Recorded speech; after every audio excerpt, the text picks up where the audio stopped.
Bună, dragilor, și bine v-am regăsit la o nouă rețetă.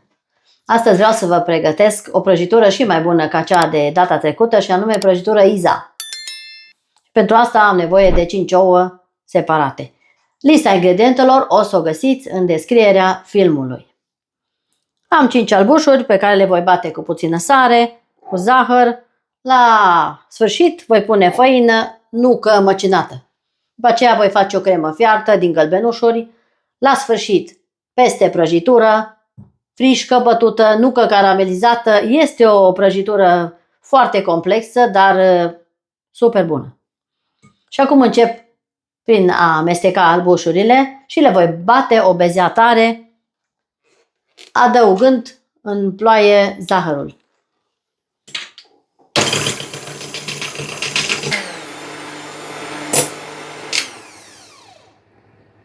Bezeaua mea s-a bătut foarte bine.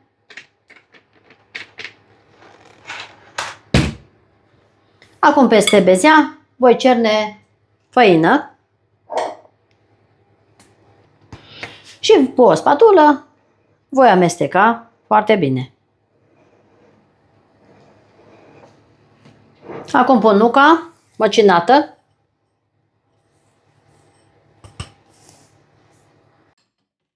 Care nu este prăjită.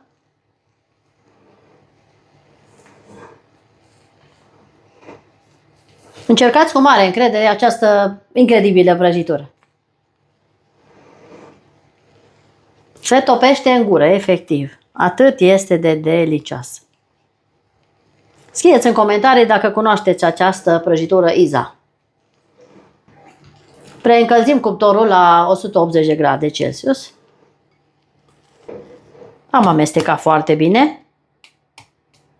Iar acum voi pune o parte în tavă direct și o parte în alt bol. Vom împărți în două albușuri pentru blat. Voi face două blaturi. În părți egale împărțim, cu aceeași lingură.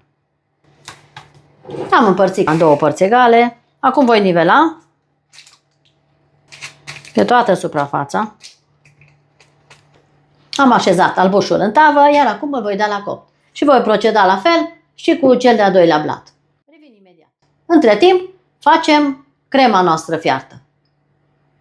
Acum o să fac crema. Am dat drumul la foc. O să pun cele 5 gălbenușuri într-un bol mai mare pentru a le putea amesteca toate împreună. O să pun o vanilie, un praf de sare, zahărul, făina, amestec puțin, adaug puțin lapte rece. Restul laptelui îl pun în oală. Amestec foarte bine gălbenușurile cu făina și toate celelalte. După care le voi pune în oală să fiarbă, să facem o cremă. Adaug compoziția în oala cu lapte. Iar acum amestec foarte bine pentru a nu avea cocolașe, până se îngroașă crema mea. Crema mea s-a îngroșat. Așa trebuie să arate crema, densă, pe care o voi goli într-un bol curat și o voi lăsa să se răcească complet. O golesc în bol.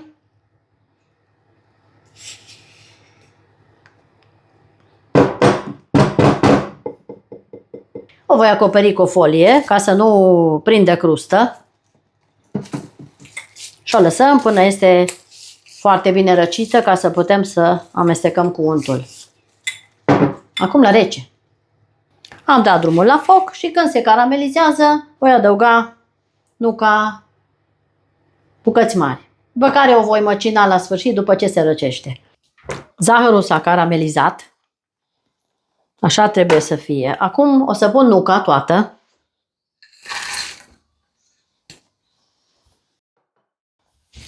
pe care o amestec foarte bine cu caramelul. Să se prindă caramelul de toate nucile.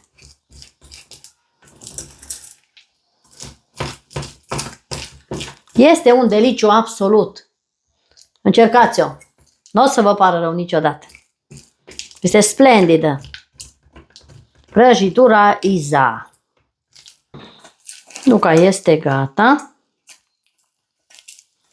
Acum o să o scot pe o hârtie de copt, tot caramelul. Scot pe hârtie, pe o farfurie. Și o să vedeți prăjitura prăjiturilor, cea mai tare. Cum am să o repartizez puțin, să se răcească mai repede, să pot să o dau prin mașina de măcinat. Așa arată caramelul. Acum îl voi pune la răcit. Nucile s-au răcit. Acum le voi mărunți. Le voi face mărunte. Am măcinat nuca prăjită și o voi goli pe aceeași farfurie. Sunt bucăți și mai mari și mai micuțe și așa trebuie să fie. Acum voi bate untul ca să facem crema. Crema arată așa. Crema mea fiartă. O să bat untul spumă, după care o să dau câte o lingură din cremă și o să pun în unt, până rezultă o cremă bună. Am amestecat untul, acum voi pune din cremă, până o voi incorpora pe toată în unt. O pun rând pe rând.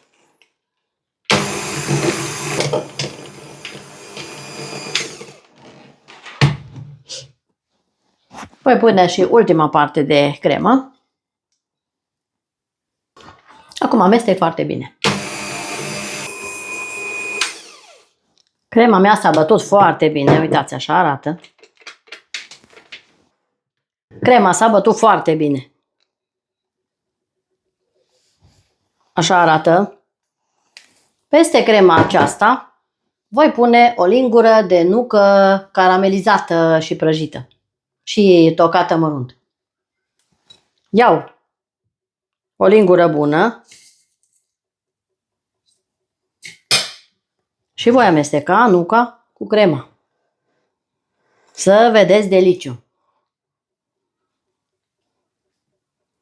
Nucă caramelizată și cremă de ouă.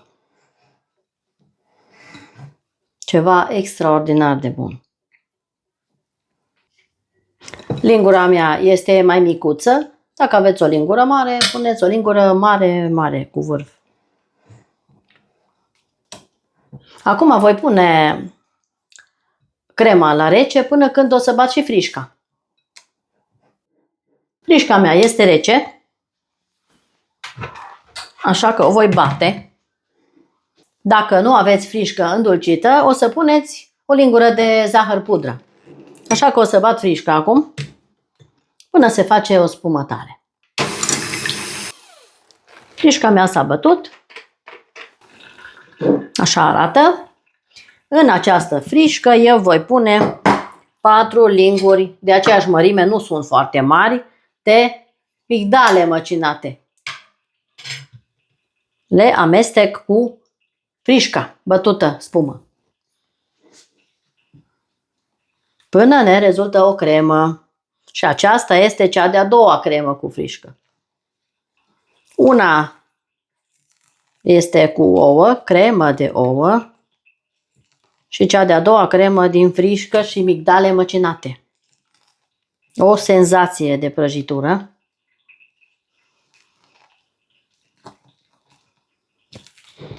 Excelentă această cremă din migdale măcinate și frișcă. Uitați aici.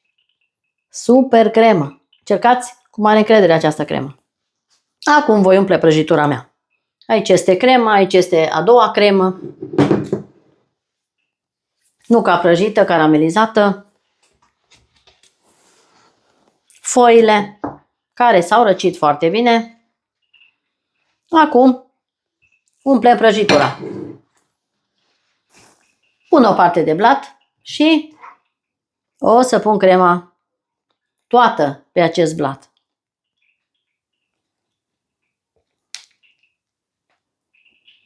O să fie o cremă groasă. O repartizez pe toată suprafața. Acum o să pun cea de-a doua foaie peste crema de ouă. Apăs foarte puțin.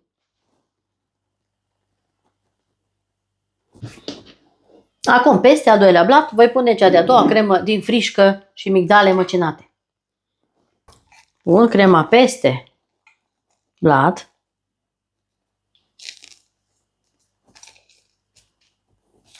Toată. Un strat generos de cremă de frișcă. Și voi nivela frumos pe toată suprafața. Peste tot. Iar acum peste prăjitură voi pune nucă caramelizată și măcinată pe toată suprafața. Și o dăm la rece pentru câteva ore până când se poate tăia, până se împrietenesc toate ingredientele între ele. Să se cunoască mai bine.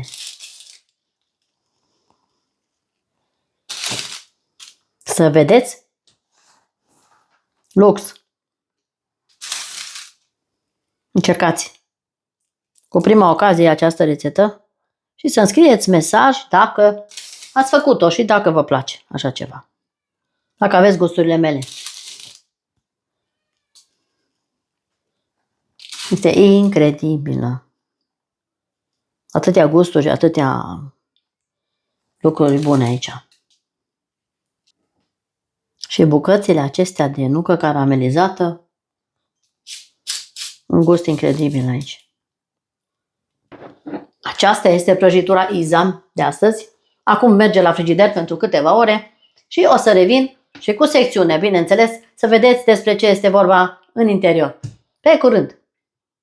Dragii mei, prăjitura mea a stat la frigider câteva ore. Așa arată minunata noastră prăjitură Iza. Încercați cu mare încredere. Dar eu am făcut o porție mică, după cum spun tot timpul. Faceți porție dublă dacă vă place cum arată, bineînțeles, dacă cunoașteți această minunată prăjitură. Acum o să tai o bucată să văd și ce gust are. Dar știu că este bună.